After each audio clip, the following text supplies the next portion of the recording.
ఏం మాట్లాడబోతున్నాడు, ఒక 2, 3 మాటలు మీకు చూపించి, ఈ రోజున ఈ యొక్క వర్తమానాన్ని నేను ముగించాలని ఆశపడుతున్నాను.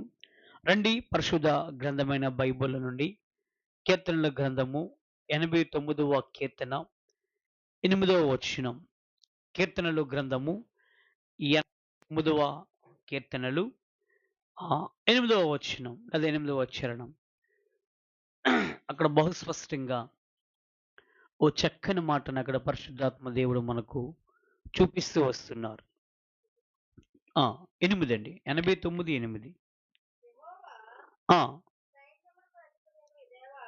యెహోవా సైన్యములకు అధిపతగు దేవా, యెహోవా నీ వంటి బలాఢ్యుడెవడు? నాతో పాటు ఈ మాట చెప్తారా? యెహోవా. అందరూ చెప్పాలి, యెహోవా నీలాంటి బలాఢ్యుడెవడు? ప్రియమైన దేవుని సంగమా, ఈ యొక్క 2026వ సంవత్సరము మొట్టమొదట ఈ శనివారం నాడు ఈ సిద్ధపాటు ప్రార్థనలో దేవుడు ఏమని తెలియపరుస్తున్నారంటే, వాక్యం ఈ రీతిగా సెలవిస్తుంది. మన దేవుని యొక్క ఔన్నత్యము, మనం ఆరాధిస్తున్న మన ఆరాధ్య దైవం యొక్క ఆ శూరత్వము, ఆ గొప్పతనం ఏమిటో మనకి బహుస్పష్టంగా ఇక్కడ కనిపిస్తుంది. ఈ మాటలు ఆలకిస్తున్న దేవుని ప్రజలారా, మన ఆరాధిస్తున్న దేవుడు ఎవరంటే, ఈ లేఖనమును బట్టి మనం చూడగలిగినట్లయితే ఆయన బలము కలిగిన దేవుడని చెప్పడానికి ఏమాత్రం కూడా సందేహం లేదు. ప్రియమైన దేవుని సంగమా, కీర్తనాకారుడు ఈ రీతిగా సెలవిస్తున్నాడు, పేరు పెట్టి మరీ చెప్తున్నాడు, యెహోవా నీలాంటి బలాఢ్యుడు ఎవడు? దీని అర్థం ఏంటో తెలుసా అండి? ఆకాశము క్రింద భూమి పైన నీలాంటి బలాఢ్యుడు ఎవడు? అంటే నీలాంటి బలము కలిగిన వాడు ఈ జగమునైనా, పైన ఆకాశమైన, మహా ఆకాశములైన ఎవరు లేరు అని కీర్తనకారుడు బహుస్పష్టంగా మాట్లాడుతున్నాడు. నీలాంటి బలాఢ్యుడు ఎవరున్నారయ్యా అంటున్నారు ఆయన. ఈ రోజున చాలామంది చాలా బలములను కలిగి ఉంటారు. ఒక్కొక్కరు ఒక్కొక్క రకమైన బలమును కలిగి ఉంటారు. ఒక్కొక్క కుటుంబము ఒక్కొక్క రకమైన బలమును కలిగి ఉంటారు. కానీ ఈ బలాలు కొంతకాలము వరకే ఉంటాయి, కొన్ని ఏండ్ల మాత్రమే ఉంటాయి. ఏమండి? ఎంతో బలము కలిగిన మనుషులు, ఎంతో సత్తువ కలిగిన మనుషులు ఒక 50 లేదా 60 వయసు వచ్చేసరికి వారి బలం ఏమవుతుంది? కరిగిపోతుంది. కానీ ఇక్కడ అంటున్నారు, యెహోవా నీలాంటి బలాఢ్యుడెవరు? ఈ నూతన సంవత్సరములో మన దేవుడు మనకిస్తున్న ఈ సిద్ధపాటుల వాగ్దానం ఏంటో తెలుసా? ఆయన బలాఢ్యుడైన దేవుడని ఈ లేఖనాలు మనకు తెలియజేస్తున్నాయి. అయ్యా, మీలో ఉన్న బలం ఏమిటి? మా బలం మా ఉద్యోగం, మా బలం మాకున్న ఆస్తి, మా బలం మాకున్న బంధువులు, మా బలం మా కుటుంబం, మా బలం, ఇలా రకరకాలుగా చెప్పిన వారు ఉంటారు. వాస్తవానికి ఒక్కొక్కరు ఒక్కొక్క రకమైన బలమును కలిగి ఉంటారు. మనం అంటాం కదా, వారు బలము వాళ్ళు ఉన్నారు, వారు బలము అని ఇలా చెప్తూ ఉంటాం. కానీ ఇక్కడ ఈ కీర్తనాకారుడు సృష్టికర్త అయిన దేవుని కోసము, సైన్యములకు అధిపతిగా యెహోవా కోసం ఏ రీతిగా మాట్లాడుతున్నాడంటే, యెహోవా నీలాంటి బలాఢ్యుడెవడు? ఈ కీర్తనాకారుడు ఆ మాట చెప్పడానికి గల కారణం ఏమై ఉంటుంది? అసలు నా ప్రభులో ఏ బలాన్ని చూసినాడు ఆయన? ఏమండి? ఒక వ్యక్తి నువ్వు బలంగా ఉన్నావని చెప్తే ఆయన చూస్తే మనకు అర్థమవుతుంది. అందుకే కొన్ని పనులకి ఎవరిని పిలుస్తారంటే, బలము కలిగిన వారిని పిలుస్తారు. నువ్వు ఎత్తలేవు నాయనా, ఈ బరువు నువ్వు మోయలేవు నాయనా, నువ్వు వద్దు అంటారు. ఎందుకు అంటే వారిలో బలము లేదు, చూడగానే మనకు కనిపిస్తుంది. ప్రియమైన దేవుని సంఘమా, ఈ కీర్తనాకారుడు దేవునిలో ఏ బలమును చూసినాడు, ఏ బలాన్ని బట్టి దేవుడిని నీలాంటి బలాఢ్యుడెవడు అని చెప్పినాడు. నేను గమనించగలిగినట్లయితే, దేవా మీలో ఉన్న బలమేమిటి అని నేను పరిశీలన చేసినప్పుడు, ఆ వాక్యాన్ని నేను చదివినప్పుడు దేవుడు కొన్ని విషయాలకు బయలుపరిచినారు. ప్రభు చిత్తమైతే ఈ నెలలో ఒక 4 శనివారాలు ఈ బలం కోసమే నేను మాట్లాడాలని ఆశపడుతున్నాను. ఈ ఏడాది అంటే ఆదివారము ప్రభు జనరల్‌గా ఆ మెసేజ్ ఉంటది. ఈ సిద్ధపాటు ప్రార్థనలన్నీ కూడా టాపిక్ వైస్‌గా చెప్పుకుందామని ఆశపడుతున్నాను. ప్రభువే ఈ ఆశపడే ప్రాణాన్ని తృప్తిపరచుదుము గాక. నంబర్ 1, ఈ మొట్టమొదటి సిద్ధపాటు ప్రార్థనలో మనం ఆరాధిస్తున్న దేవుడు ఎవరంటే బలము కలిగిన దేవుడు. ఒక మాటలో చెప్పాలంటే బలాఢ్యుడు. నా మాట కాదు, కీర్తనకారుడు అంటున్నాడు, అయ్యా ఆయనలో ఏ బలం ఉన్నది. ఈ రోజున మనము ఆయనలో ఉన్న బలం ఏంటో చూసుకొని ముగింపులోకి వెళ్దాం. నంబర్ 1, నా ప్రభువులో ఉన్న బలం ఏమిటంటే, ప్రియమైన దేవుని సంగమా, పరిశుద్ధ గ్రంథమైన బైబిలులో మార్కు సువార్త 4వ అధ్యాయము 39వ వచనములో ఆయన ఎటువంటి బలమును కలిగినాడో అక్కడ మనం చూడగలుగుతాం. ఈ మాటలు చాలా సార్లు మనం చదివినాము, విన్నాం. ఈ మొట్టమొదటి సిద్ధపాటు ప్రార్థనలో దేవుడు బలాఢ్యుడు అంటున్నాడు. ఆయనలో ఏ బలం ఉన్నది? మార్కు 4:39 ఎవరైనా చదువుతారా?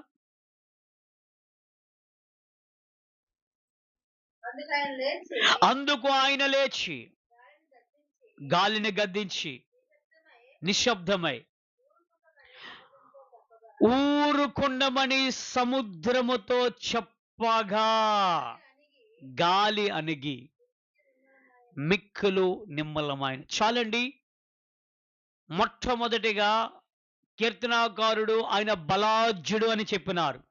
అయ్యా మన ప్రభువులో ఏ బలం ఉన్నదని మనం చూడగలిగితే, ఈ మార్కు గ్రంథకర్త లేఖన ఆధారముగా ఇక్కడ ప్రభువు ఆయన ఏ బలాన్ని కలిగినాడంటే, ఆయన నోటి బలమున కలిగినాడు. ఏ బలము కలిగినాడండి? ఆయన మాటలో బలం ఉన్నది. ఎందులో బలం ఉన్నదండి? చెప్పాలి, ఎందులో బలం ఉన్నది? యేసుక్రీస్తు ప్రభువు లాంటి బలాఢ్యుడు ఎవడని కీర్తనకారుడు అన్నాడు. ఏమిటి నా యేసు బలము? ఆయన నోటి మాటలోనే బలం ఉన్నది. నెంబర్ 1. అయ్యా ఒక రోజున యేసుక్రీస్తు ప్రభులు వారు ఆ ప్రసంగాన్ని ముగించుకొని సముద్రం అవతలికి అద్దరికి వెళ్దామని తన శిష్యులతో చెప్పినాడు. వెంటనే శిష్యులు కూడా, అలాగే ప్రభువా, అలాగే బోధకుడా, ఖచ్చితంగా మీరు కోరినట్లుగా అవతలి అద్దరికి వెళ్దామని వారు కూడా సిద్ధమైనారు. ఏమండి, సముద్రంలో ప్రయాణం చేయాలంటే నడక ద్వారా వెళ్ళలేం, ఈదుకుంటూ వెళ్ళలేం. ఇప్పటికీ అప్పటికి సముద్రంలో ప్రయాణం ఎలా చేస్తారంటే పడవల ద్వారా, బోటుల ద్వారా. ఈ ఈ ఈ టెక్నాలజీలో స్టీమర్స్, రకరకాల షిప్స్, క్రూసర్స్లు వచ్చినాయి. నాకు తెలిసి ఆ రోజుల్లో ఎక్కువ పడవలనే ఉపయోగించేవారు. ఒక మాటలో చెప్పాలంటే నీరును దాటాలి, అవతల ఆ ఒడ్డుకి మనం వెళ్ళాలి, అవతల అద్దరికి వెళ్ళాలంటే పడవలను ఉపయోగించేవాళ్ళు. నేటికి కూడా ఏమండి, ఈ ఏరు ప్రాంతంలో దాటాలంటే పడవలని ఉపయోగిస్తూ ఉంటారు. అయితే వెంటనే యేసుక్రీస్తు ప్రభులు వారు ఏమండి అవతలికి వెళ్ళాలన్నారు గనుక వాక్యం అంటది దోణిలను సిద్ధము చేసినది. ఏం సిద్ధం చేసినదండి? ఆ యేసుక్రీస్తు ప్రభుల వరకు ఒక దోణి సిద్ధము చేసినారు. తర్వాత యేసుక్రీస్తు ప్రభు వెనక కొంతమంది శిష్యులు లేదా కొంతమంది ఎవరనేది మనకు తెలియదు, వారు వెనక్కి వెళ్ళడానికి కూడా వాక్యం అంటది మరికొన్ని దోణులు వెంబడించినాయి. అంటే మరికొన్ని పడవల్లో కొంతమంది ప్రజలు యేసుక్రీస్తు ప్రభు వెంట వెళ్తున్నట్లుగా మనం గమనిస్తున్నాం. ప్రియమైన దేవుని సంఘమా, యేసుక్రీస్తు ప్రభుల వారు ఈ సముద్ర ప్రయాణాన్ని ప్రారంభించినారు. ఇలా సముద్రము ఏమండి ఆ అద్దరికి వెళ్ళే ఈ పరంపరలో యేసుక్రీస్తు ప్రభుల వారు ఒక దోణిలో ఉన్నారు, ఆయన వెనక మరికొన్ని దోణులు వెళ్తున్నాయి. ఇలాగా ఈ ప్రయాణం పరంపరలో కొంత సమయం వచ్చేసరికి ఏమైనదో తెలుసా? అకస్మాత్తుగా ఉన్నపాటుగా తుఫాను చెలరేగినది. ఏమి చెలరేగినదండి? తుఫాన్. ప్రియమైన దేవుని సంగమా, తుఫాన్ అంటే మనం చూస్తుంటాం. వాస్తవానికి తుఫాన్ అంటే మనం చూసేది గాలులు, చెట్లు ఇరిగిపోవడము, అక్కడక్కడ కరెంట్లు తీగలు పడిపోవడము, ఇవే మనం చూస్తున్నాం, లేదా పంట నష్టాన్ని చూస్తున్నాము. కానీ ఇది భూమి మీద తుఫాన్.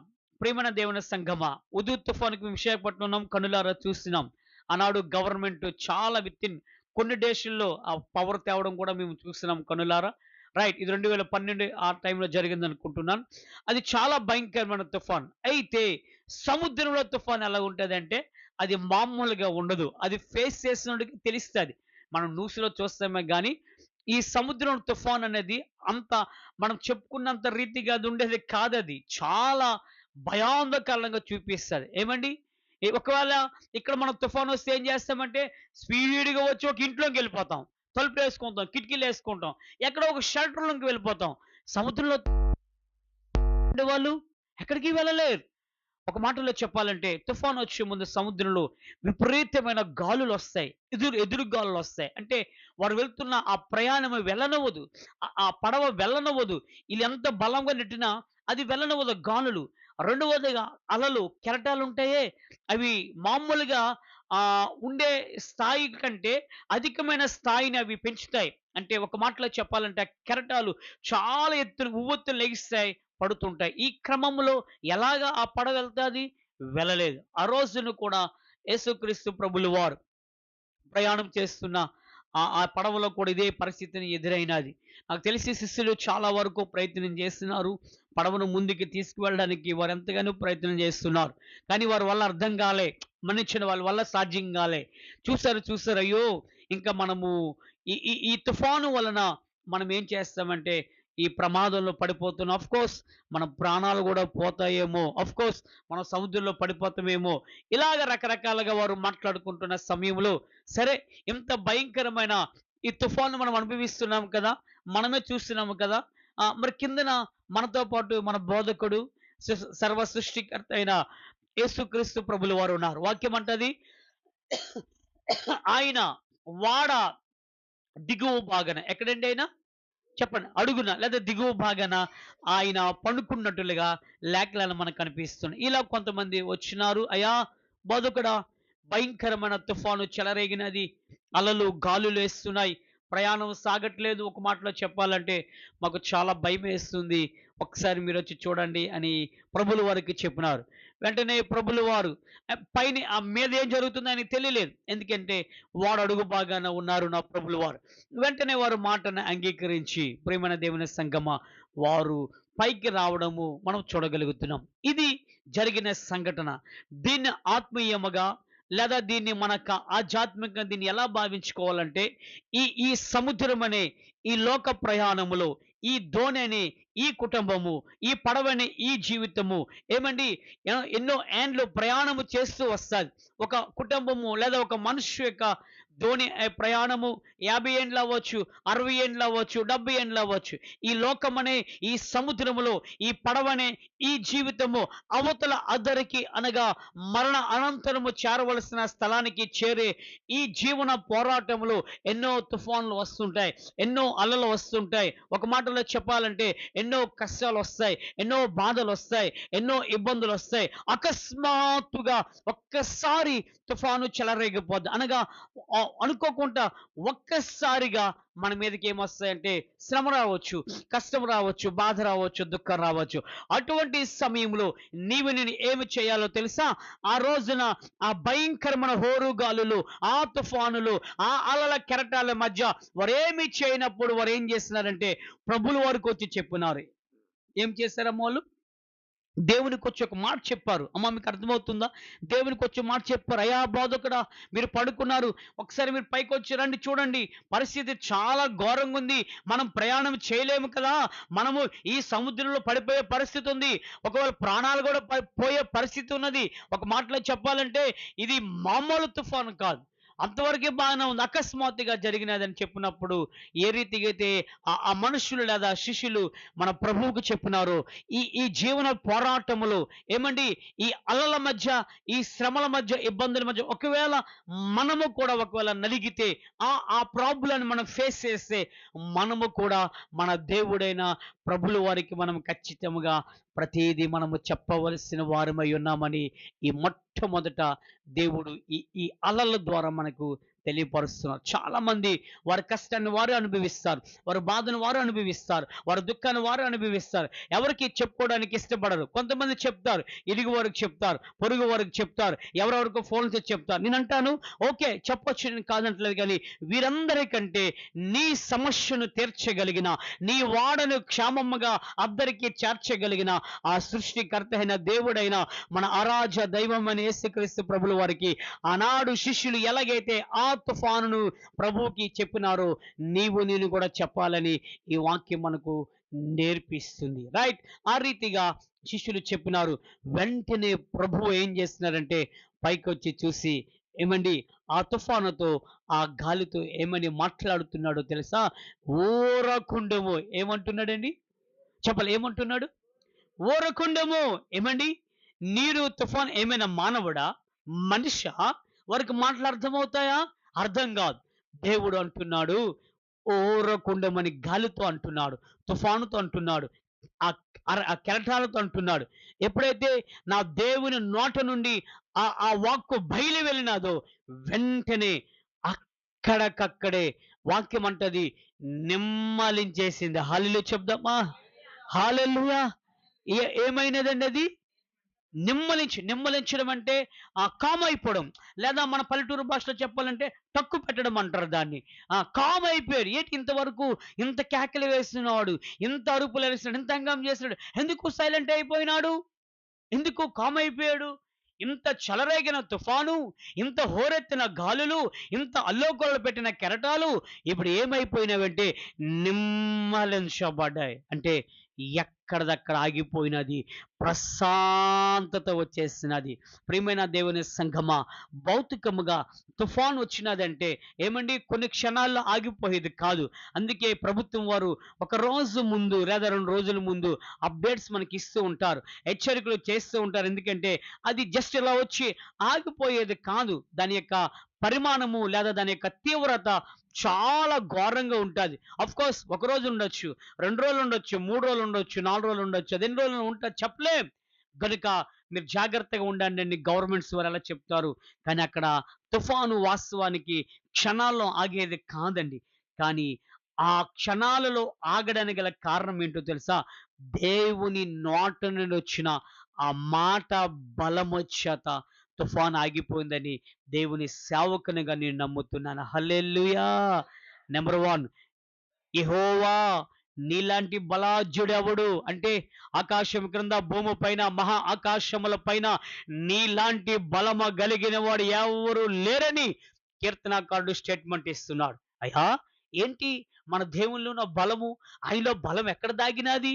ప్రియమైన దేవుని సంఘం, మనకందరికీ తెలుసు, సంసోను అనే ఒక భక్తుడు ఉన్నారు. ఆయన బలం ఎందులో దాగినది? ఎస్, సార్ గారు బాగా చెప్పినారు. ఎక్కడ దాగినది? ఆయన చుట్టూ. ఎన్నో ప్రయత్నాలు చేసిన వేరే సబ్జెక్ట్. అంటే ఒక్కొక్కరికి ఒక్కొక్క బలం ఉంటుంది. కొంతమందికి ఎక్కడ బలం ఉంటుంది?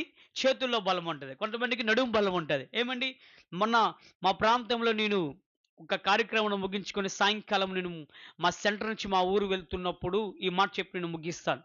అంటే జస్ట్ తెలుసుకుందామని. ఒక ఆడావిడ నన్ను లిఫ్ట్ అడిగింది. నేను కొంచెం ముందుకు వెళ్ళిపోయాను. ఎందుకో పాపం ఈ ఆడావిడ లిఫ్ట్ అడిగింది. సరే, మనసు ఒప్పుకోలేదు. అంతరాత్మ సరేలే అని ఆగిపోయి, ఒకప్పుడు నువ్వు కూడా లిఫ్ట్ అడుగుతావు కదా, వాళ్ళకెళ్ళిపోతే నువ్వు బాధపడవా అని నాలో అనిపించింది. అంటే ఇదంతా క్షణాల్లో జరుగుతాయండి, ప్రశ్నలు ఆన్సర్లు అనేవి. వెంటనే నేను ఆగినాను. ఆమె పరిగెత్తుకుంటూ వచ్చింది, ఎక్కినది. తర్వాత, బాబు నువ్వు నాకు తెలుసు, మీ నాన్నగారు తెలుసు. అమ్మ చాలా సంతోషం.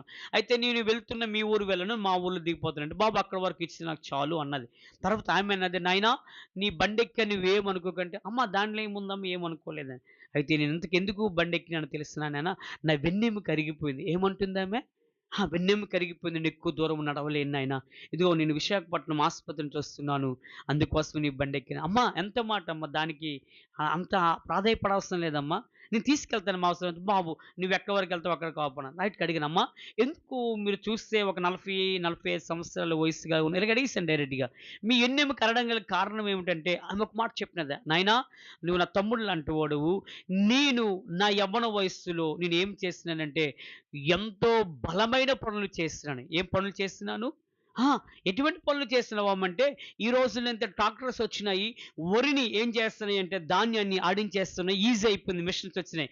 ఒక 15 క్రిందట ఏమైనదంటే, వరిని కోసి, వాటిని మోపులుగా ఏసి, ఏమండి వాటిని మోసి కళ్ళం దగ్గర తీసుకొచ్చి, వాటిని నూర్చి ఆ పంటని తినేవారు. ఆ రోజుల్లో నాయనా మగవారు ఒక మోపు మోస్తే, వారికి ధీటుగా నేను 2 మోపులు మోసేదాన్ని. ఆ ప్రాంత ప్రజలు, గ్రామ ప్రజలందరూ కూడా నన్ను ఆడదిగా చూడక, ఒక మగవాడిగా గుర్తించి నన్నే పిలిచేవారు. నేను కూడా మగవారితో సమానంగా పని చేయగలిగిన బలము కలిగిన దానను.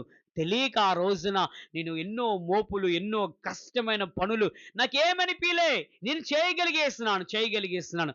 కొన్ని దినాలు గడిచిన తర్వాత ఈ రోజున నా బలం ఏమైపోయిందో తెలుసు నాయనా. నేను నడవలేకపోతున్నాను 1 కిలోమీటరు అని చెప్పినప్పుడు నిజంగా ఆమె ఆ చెప్పిన తరువాత ఈ వాక్యము దేవుడు నాకు బయలుపరిచినాడు. అందుకే నేను ఆ ప్రస్తావాన్ని నేను తెలియపరుస్తున్నాను. నేనంటాను నీలాంటి బలాఢ్యుడెవడు? నేనంటాను ఈ భూమి మీద చాలా బలాఢ్యులున్నారండి. ఆమె ఒకప్పుడు ఒక 10 సంవత్సరాల బలము కలిగి ఉన్నదామె. ఇప్పుడు బలము లేదామెకి. నడవలేదు. నేనంటాను ప్రియమైన దేవుని సంగమా, నీ దేవుళ్ళు ఏ బలమున్నదంటే నోటి మాట, మాటలో బలమున్నది. ఎందులో బలమున్నదండి? వాక్యం అంటది ఆయన మాట సెలవిస్తే చాలు. దేవుడు మాట పలకగా ఆకాశము కలిగినది. దేవుడు మాట పలకగా భూమి కలిగినది. దేవుడు మాట పలకగా సూర్య, చంద్ర, నక్షత్రములు కలిగినయి. ఆయన మాటలో స్వస్థత ఉన్నది. ఆయన మాటలో బలమున్నది. ఆయన మాటలో సమస్తము దాగి ఉన్నాయి. ఈ రాత్రి మొట్టమొదట ఈ సిద్ధపాటు ప్రార్థనలో మన దేవుల్లో ఎక్కడ బలమున్నదంటే మాటలో బలమున్నది. ఎక్కడున్నదండి బలముంది? చెప్పాలి ఎక్కడ బలమున్నది? ఆ! తుఫానే ఆగిపోయినదండి. ఎంత హొర్రెత్తించిన తుఫానే ఆగిపోయినది. ఇంతలాగా లెగిసిన కెరటాలు ఆగిపోయినాయి. ఏం చేస్తున్నాడు దేవుడక్కడ? ఏమి చేయలేదు. ఊరుకుండు ఏమన్నాడాయన? ఊరుకో. దెబ్బకి సృష్టి ఆయన మాటకు లోబడిపోయింది. కానీ ఈ రోజున మానవుడు మాత్రం ఆయన మాటకు లోబడలేకపోతున్నాడు. లోబడలేకపోతున్నాడు. అందులోకి దేవుని ఎరిగిన ప్రజలు ఇంకా లోబడలేకపోతున్నారు. దేవుని ఎరగిన ప్రజలు మాత్రం దేవుని మీద భయభక్తులతో లోబడుతుంటారు. ఈ రోజున ఏమండి కింద స్థాయి మొదలుకొని ప్రధానమంత్రి స్థాయి వరకు కూడా నా దేవునికి లోబడ్డారు, వెళ్ళినారు, మందిరాలు దర్శించినారు. ప్రియమైన దేవుని సంగమా, ఎందుకు ఈ మాట చెప్తున్నానంటే ఆయన వర్డ్ ఏమండి ఆయన మాటలు ఏమండి ఎంతో బలము దాగినది. ఆ బలము చేత ఈ ఏడాది మనలను మన సంఘాన్ని ఆ మహాదేవుడు నింపుదునుగాక. ప్రభు చిత్తమైతే వచ్చే వారము ఇంకెందులో ఆయన బలము దాగినాదో దేవుడు మాట్లాడుదునుగాక. చక్కని అవకాశం ఇచ్చిన దేవుని సేవకులు దేవుని యొక్క ప్రభు నామానికి మరొకసారి సార్ గారికి వందనాలు తెలియజేస్తూ మనం ముగింపు ప్రార్థన చేసుకుందాం. ఆ రీతిగా అందరూ కూడా కళ్ళు మూసుకున్నట్లయితే మన మధ్యలో సార్ గారు మన మధ్యలో పాస్టర్ గారు ఉన్నారు, లోకో పాస్టర్ గారు. వారు వచ్చి ముగింపు ప్రార్థన చేస్తారు.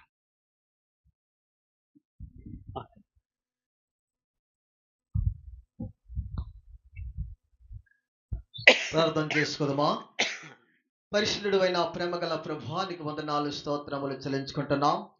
నువ్వు బలాసురుడు ప్రభువా. నీ బలము ఎక్కడుంది అంతే ప్రభువా. నీ నోటి మాట ద్వారా మహాబలశూరుడైన నా ప్రభువా నీకు వందనాలు. కనుక నువ్వు బలాసురుడైన బిడ్డలు మేము కనుక మమ్మల్ని కూడా ప్రభువా ఆత్మీయతో ప్రభు అటువంటి బలముని నీ శక్తిని అనుగ్రహించి ఈ నూతనమైన ఇదిగో ప్రభు ఈ యొక్క కొత్త సంవత్సరంలో అడుగుపెట్టిన కనుక మేము ఒక బలసూరుల బిడ్డలు కనుక ఒక బలముగా నీ సన్నిధిలో వాడబడ్డానికి, బలముగా నీ సన్నిధిలో మేము జీవించడానికి, బలముగా ప్రభు నీ సన్నిధిలో మేము నడవడానికి తగిన జ్ఞానము, తగిన ఆలోచన, తగిన వివేచన ఇచ్చి అట్టి రీతిగా మమ్మల్ని బలపరిచి మేలు చేయమని ప్రార్థిస్తున్నాను ప్రభు. నీకు వదనాలు. పరిశుద్ధుడు అయిన ప్రేమ గల తండ్రి, ఇదిగో నా యేసయ్యా ఈ సమయంలో ఒక వాక్యము ఈ ప్రభు యొక్క మైక ద్వారా ఎంతమంది అని ఈరోజు వినున్నామో నిజమే ఆ దేవుడు యేసయ్య గొప్ప బలాసురుడైన తండ్రి. ఆయన నమ్మికుంటే మనము కూడా బలముగా ఒక నిత్య రాజ్యం మనం పొందగలము, స్వతంత్రించగలమని ప్రభు ఆ రీతిగా విశ్వాసించి బలముగా ప్రభు వాళ్ళు నమ్మి నీ సన్నిధికి రావడానికి కృప చూపించమని ప్రార్థిస్తున్నాను. దేవానికి వందనాలు. ఇదిగో ప్రభు ప్రియా నీ దాసుని కూడా ప్రభా మరి దూరం నుండి వచ్చి చక్కనైనా నీ పరలోకమైన గొప్ప మరమాన్ని ఇప్పి మా అందరికి తెలియపరుచున్నారు కనుక ఆ కుటుంబాన్ని నీ సేవకుడు దీవించి ఆశీర్వదించి అని రాకపోకల తోడుగుండు. రేపు జరగవలసిన ఓ ప్రభు ఆరాధన అన్నిట్లో కూడా ప్రభానికి మహిమకరంగా మాకు ఆశీర్వదకరంగా ఓ ప్రభు వినగలిగిన వాళ్ళకి అందరికి దీవెనకరంగా మార్చుమని ప్రార్థిస్తుండుచున్నాం. ప్రభానికి వందనాలు. మరి ముఖ్యంగా ప్రియా నీ దాసుని కూడా ఇదిగో ప్రభా ఈ సంఘాన్ని స్థాపించి ముందుకు నడిపిస్తున్న ప్రభా నీ దాసుల కొరకు జ్ఞాపకం చేసుకుని ప్రభా 30 60 100 ఆశీర్వాదములు దేవులతో నింప కుటుంబాన్ని మేలిచ్చి అడుగుతున్నాను. ఇదిగో ప్రభు ఈ సమయంలో ఈ రాత్రి కాల సమయంలో జ్ఞాపకం చేసుకో. రేపటి దినాన్ని మేము చూసి సంతోషంతో నీ ఆరాధనలో పాలు పంచుకుని మహాకృప అనుగ్రహించమని నీవే ఘనత మహిమ ప్రభావములు పొందమని నా ప్రభైన యేసు క్రీస్తు నామములో ప్రార్థించి అడుగుతున్నాం తండ్రి. ఆమేన్. యేసు రక్తమే జయం, సిలువ రక్తమే జయం. ప్రభు యేసు నామమున సంపూర్ణ విజయము కలుగుదునుగాక. ఆమేన్. తండ్రి అయిన దేవుని ప్రేమయు